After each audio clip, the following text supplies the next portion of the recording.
Alrighty, hey True Believers, England Teen here, and we're going to be doing a little bad comic beatdown. So I did a live stream about this on I Love Comics, where we're talking about Captain America 28 and how they called out Jordan Peterson. As a matter of fact, compared him to the Red Skull.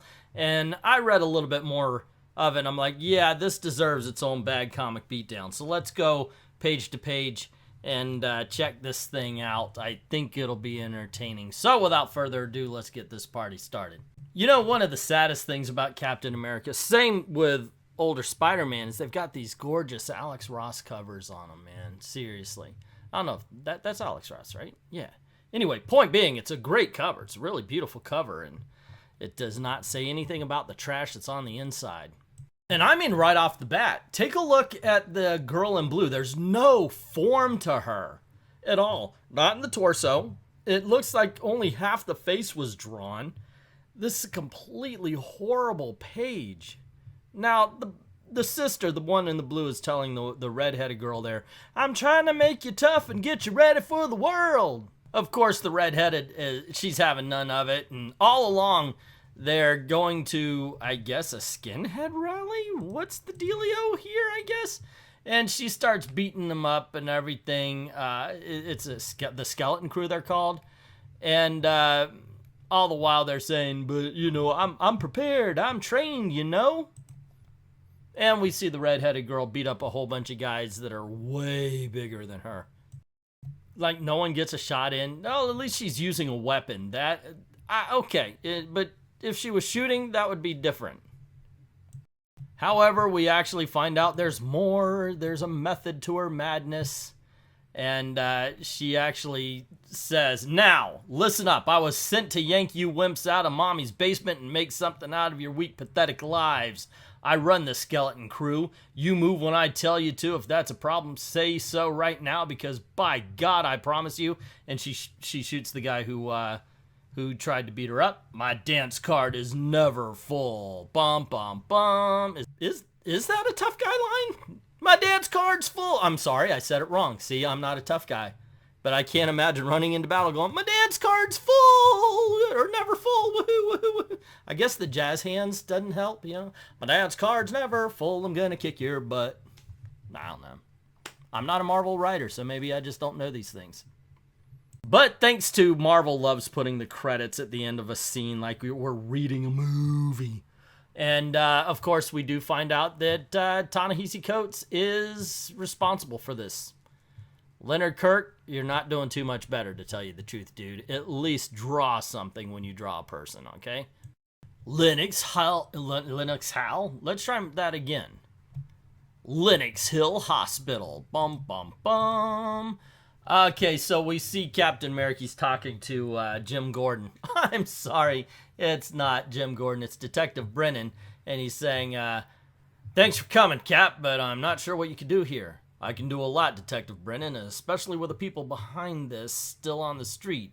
And as long as good cops like you are working, I'll be working too. Well, at least Ta-Nehisi Coates isn't going, why do you still have a job? I thought we defunded your ass. Anyway, we go to the Burn Center, and Commissioner Gordon says, thanks, Cap. Honestly, I just don't get it. What the hell is this country coming to? These misfits meet up in the park and go Al-Qaeda. Why? And Captain America is like, we grow terrorists here, too. And yeah, I mean, you've got Antifa. Let's see. And did you hear they've got more rallies like this planned all over the country? Oh, man. And Antifa's out every day. They haven't stopped being out, as a matter of fact, since last summer. Your men say you've been working 24 hours straight. Maybe you should get some sleep, Detective. You could call me Dave and buy me a drink after. And not while my men are working. Besides, my brother Jamie is in there. I'm sorry, says Captain. So not Commissioner Gordon goes on to describe his brother as being a bit of an outsider in the family, a screw-up, and Captain America says, I get it. I get it, you're a cop, and I understand that the police are a fraternity. I was a soldier. But even before that, I was a guy who couldn't even bribe my way in the army. And I was the man who wasn't. You know, when you talk about Captain America and you name your favorite attributes, you might think of his heroism, his ability to self-sacrifice, maybe his individuality, his sense of right and wrong, the love of the Constitution of the United States of America. And some would say to be able to throw a pity party while a man whose brother is literally burning in front of him, some people would say that's his best attribute. I would say no. As a matter of fact, if I were to write Captain America, I would not say has a pity party in front of a guy whose brother has been burned to a crisp. But now, ladies and gentlemen, the page that set all of this off, what everybody was looking at, wait a second, what? Jordan Peterson, seriously? Anyway, I give you Jordan Peterson as the Red Skull, or is it Red Skull as Jordan Peterson? Anyway, this is freaking ridiculous. Captain America says, so let me guess, your brother, he disappears into the internet, and when he comes back out, he can't stop talking about his new theory of the world, and that theory comes from one man, the Red Skull. And it's got 10 rules for life, and I can't help but think Jordan Peterson came up with 12, dude. He's way more creative than Ta-Nehisi Coates. Chaos and Order, Carl Luger's Genius, The Feminist Trap. And not Commissioner Gordon looks at Cap and says, yeah, he did. It's the same for all of them. Young men, weak, looking for purpose. I found the flag, you found the badge. They found the skull. He tells them what they've always longed to hear, that they are secretly great, that the whole world is against them, that if they're truly men, they'll fight back. And bingo, that's their purpose. That's what they live for. And that's what they'll die for. And of course, it comes off as completely like Ta-Nehisi Coates has never really heard Jordan Peterson speak, or any of his speeches, or he has no idea what he's talking about. Never read the book, I'll guarantee you. But it sounds like he heard what someone else said that Jordan Peterson said, and that's where he comes up with it. Ta-Nehisi Coates, let me tell you something. It takes a genius to write smart stupidity. I point to Beavis and Butthead Do America, the movie there, where you're writing two stupid characters, but it's a smart script. Ta-Nehisi Coates is just stupid. And one of the reasons why, look, he may have gone to college, but I've said this before, I'll say it again. That does not hold the same weight as it used to. Sorry, it doesn't. A long time ago, it was, oh, he's been to college, he's educated. Now it's, oh, he's been to college, he's been indoctrinated. It's a whole different story now. And it looks like Ta-Nehisi Coates has drank every little bit of Kool-Aid. Seriously. Not a smart bone in that man's body, you would think. Well, I don't know. Maybe one. Maybe one. He doesn't show it, though. So the not Commissioner Gordon goes on to say, Cap, it's horrible. The docs say these people, their cells are being pulled apart. They don't even know what that bomb was. All they know is they're dying slowly and in agony. Damn it, I should have been there. And Cap says, really? Really? You're trying to top Cap's Man Who Wasn't storyline with your brother being pulled apart? Come on. Come on. Stop stealing the thunder. It's about Captain America now. He's the captain now. But the guy continues to mope. Cap says it wasn't his fault, and to shut up about it, what he needs are all the case files that he has on the skull. And the guy's like, yeah, anything you need, dude. You're still one of us, even though you were literally a Nazi not but last year. So, heads up. And Cap leaves. So we get back with the redhead, his sister, and now the father, and she's like, okay, I taught them the lesson, Daddy. And he's like, well, did they learn it? And she's like, of course not. They're a bunch of loser Americans. And he's saying, yes, all these men languish amid American decadence and mongrel hordes. No more they shall find their purpose as we all do in sacrifice. And he gives a little speech. But then it goes on to, of course, the other speech that everybody is paying attention to. To his countrymen, Captain America speaks of dreams he does not understand. It's not the dream that moves men to the boldest of actions, but the nightmares. Show a man a world that might be, and for that he will give 10 lives. But threaten him with what he might become, and this man, he will take 100 more. For dreams, men die, but for nightmares, men kill. Bum, bum, bum. So we see Misty Knight and this girl. I don't know who this is. Anyway, they're checking out the bomb, and she's like, this is out of my league. It's not obeying the right physics. And Captain America says, well, we could call in an assist, and we hear, way ahead of you, Cap. And it's Agatha Harkness. Of course it's Agatha Harkness, because she belongs in a Captain America. I don't know. She kisses Captain America on the cheek and says, "Hello, Steve. Forgive the rush, my friends. Coven business, you know." And she says, "Oh, I recognize this. I created it." And Captain America's like, "What?" And she's like, "Well, not this particular version. Mine was an enchantment of a kind of a morale boost when the wills of men flagged it aloud to the Daughters of Liberty to be a beacon of hope." So Agatha Harkness does her little magic, and we discover that the Red Skull is trying to harness negative emotions in order to power up the Cosmic Cube, because has that ever been a thing? Well, I guess it is, and they say, "Hey, there's going to be some more of these rallies, but we need a lead, we need an in," and they figure out, okay, well, through these contacts that Sharon still has, they found out that Cynthia Smith is wanted for murder and larceny. She's the one that's leading this thing or something like that. So we cut to a riot of sorts, I guess. You know what's funny is, I know they've got two communities fighting here. You see but they don't really tell you what they're fighting about. But there's a woman on a ledge with a freaking rifle, and that ledge isn't all that high from the art, so they could see her. And so could Captain America, because he's about to drop in on her. And then they start fighting, and she says, "Oh, you're here just like she said you would be. Mommy don't lie, I guess." And Captain America's like, "I don't know what you're talking about," and then throws her into a wall. Okay, so there's something I'm going to talk about, and yes, this is a different day, that's why I'm... Okay, anyway. This happens with Batman a lot also. So this woman, I guess Schmidt, maybe is she the Red Skull's daughter? I don't read Marvel enough, and I dropped Captain America a long time ago. Ta-Nehisi Coates just doesn't do it for me. So anywho, I see this a lot where, like in DC, they'll have somebody come along and they end up beating up Batman to show how tough they are. And I'm thinking, you know, all that really does show is that, one, Batman's not as good as y'all try to make him out to be, and it weakens the stronger character rather than makes the other one look better. And I could see that kind of thing going on right here. Yeah, in the next scene, like I said, he throws her into a wall. He does. But then she does something that, frankly, Captain America would be too fast for. Let's continue. I mean, I'll grant you this. Captain America does turn his back on her after she hits the wall, and he's talking to Sharon, and apparently Sharon's a ghost. I did not know that. Okay.